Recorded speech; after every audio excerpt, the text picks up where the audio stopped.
I tried using an app called Vimo to submit this video and screencast my slideshow, but it was not working. So we're gonna do it this way, which will work out perfectly fine.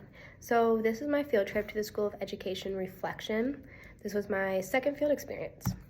So there was a field trip that took place in the School of Education downstairs, and a second grade class was brought into us, and the pre-service teachers got to help them out with a little fun little STEM lesson.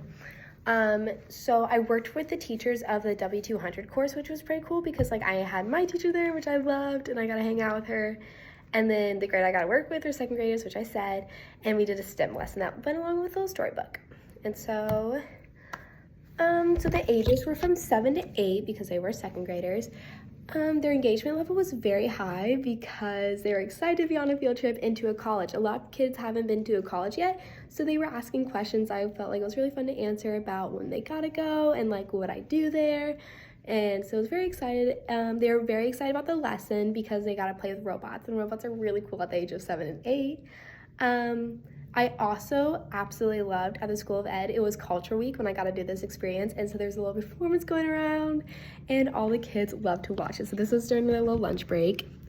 Those were two of my buddies that absolutely love to do the little dancing, and they got to participate in that, and I did it alongside with them, so there's a video of us dancing somewhere.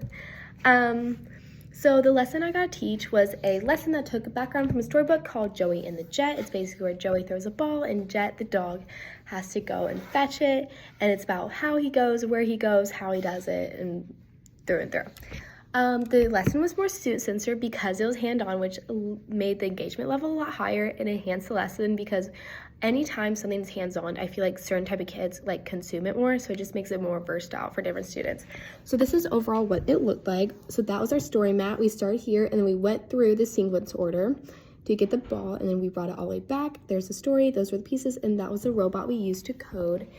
So the robot was about like this big, and on top of it, there was buttons to press to code it on which way to go, up, down, backwards, and there was even a dance button, which the kids absolutely loved.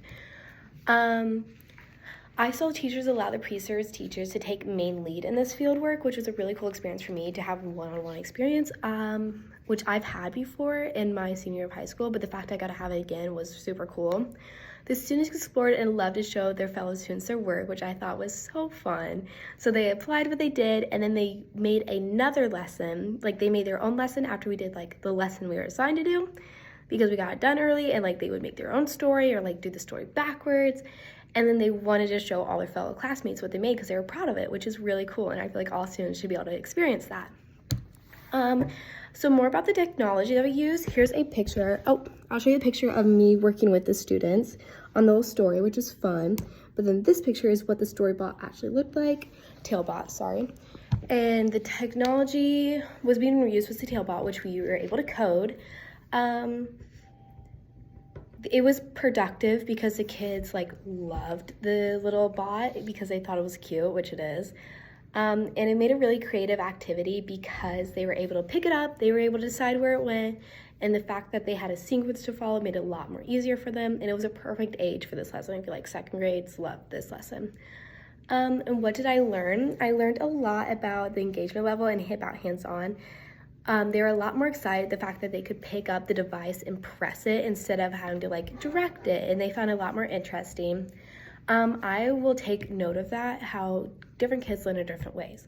And being a hands-on person myself, I know I learn better that way, and I know other kids will, so I want to incorporate that into my lessons instead of just doing workbooks and stuff. I want them to be able to like physically do it, and I just feel like that would help a lot with the learning process. So yeah, I really enjoyed the field trip that I got to help out on. I feel like it really helped me understand like this is what I want to be doing because I was a little nervous, but now that I had that experience, I know I want to be a future educator. So yeah, thank you.